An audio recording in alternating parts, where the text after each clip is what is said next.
Assalamualaikum. Waalaikumsalam. Mari silakan masuk. Silakan duduk di sini ya. Mari silakan duduk di sini ya. Ini silakan airnya, nanti diminum ya. Kita kenalan dulu aja ya. Kenalin nama Ibu Rani. Kalau boleh tahu nama kamu siapa? Oh alah, salam kenal ya Dewi. Gimana kabar kamu hari ini Dewi? Alhamdulillah. Oke, sebelumnya Ibu mau nanya, Dewi pernah melakukan konseling atau tidak?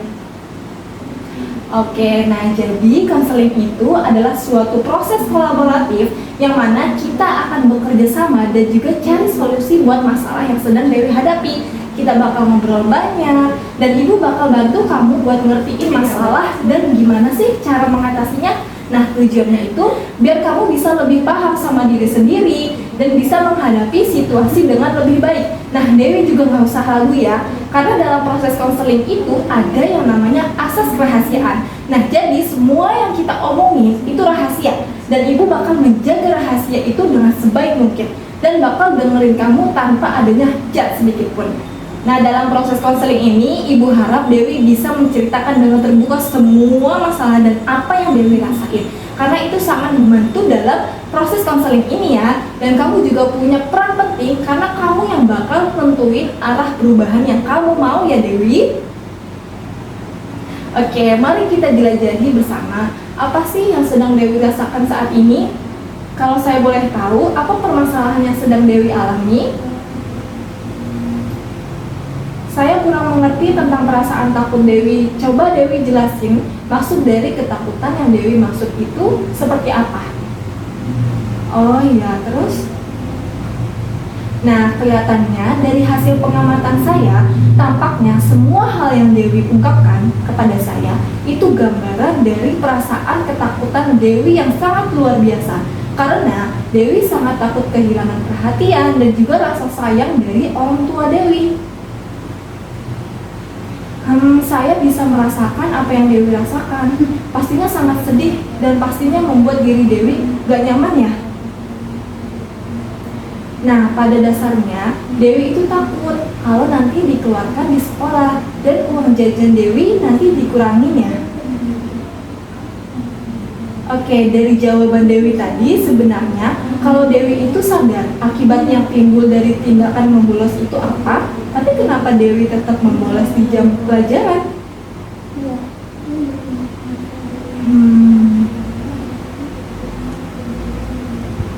Dari proses konseling yang telah berlangsung, tampaknya Dewi merasa tertekan dan memilih untuk menghindar dari situasi di kelas. Nah, ini mungkin karena adanya kesenjangan antara harapan Dewi dan juga realitas interaksi dengan guru yang membuat Dewi itu sulit untuk beradaptasi dengan lingkungan tersebut.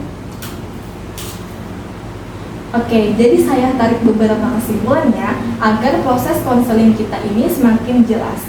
Nah, yaitu Dewi membolos dari sekolah karena cara mengajar guru di kelas yang sangat galak.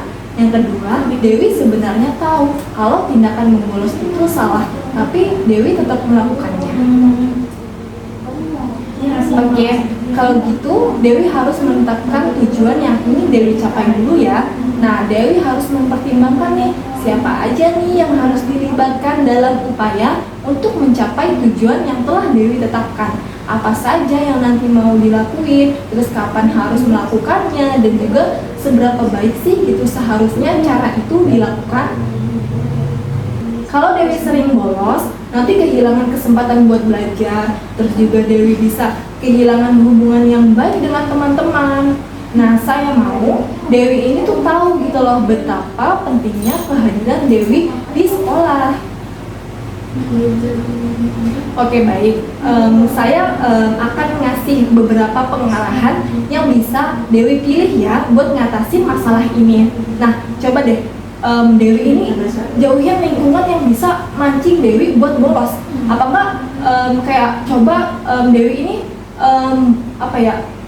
buat nyesuaiin diri gitu loh sama semua kondisi lingkungan yang ada di hadapan Dewi. Nah, jadi Dewi ini harus bisa siap karena kita nggak selamanya semua lingkungan yang sesuai dengan keinginan kita. Karena kan kadang kita ada di kondisi lingkungan yang tidak sesuai dengan keinginan kita. Nah, maka dari itu kita latih nih menghadapi berbagai kondisi di berbagai lingkungan kita gitu. Nah, dulu pas saya SD juga pernah bolos, Dewi. Sampai akhirnya saya ini menyesal karena saya pikir itu adalah hal yang sangat disayangkan.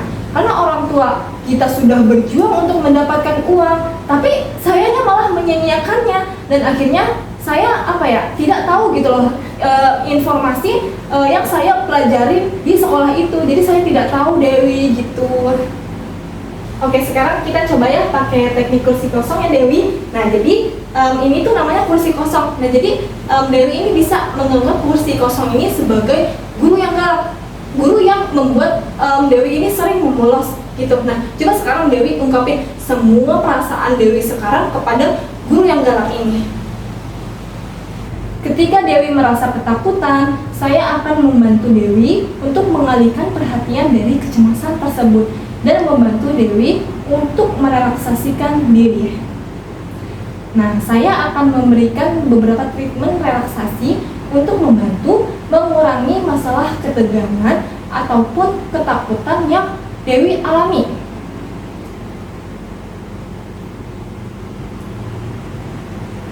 Coba Dewi duduk agak bersandar.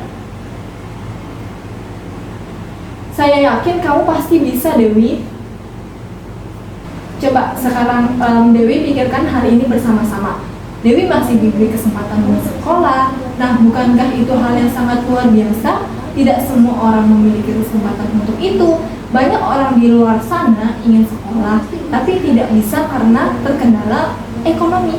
Nah, tetapi tidak demikian halnya dengan Dewi, masih dapat sekolah dengan lancar, dengan baik, sampai saat ini, bukan? Bagus sekali, setidaknya Dewi sudah punya alternatif pemecahan permasalahannya. Agar tidak lupa dengan apa yang akan Dewi lakukan, bagaimana kalau tindakan yang akan kamu lakukan sebaiknya dicatat dan diketahui oleh saya?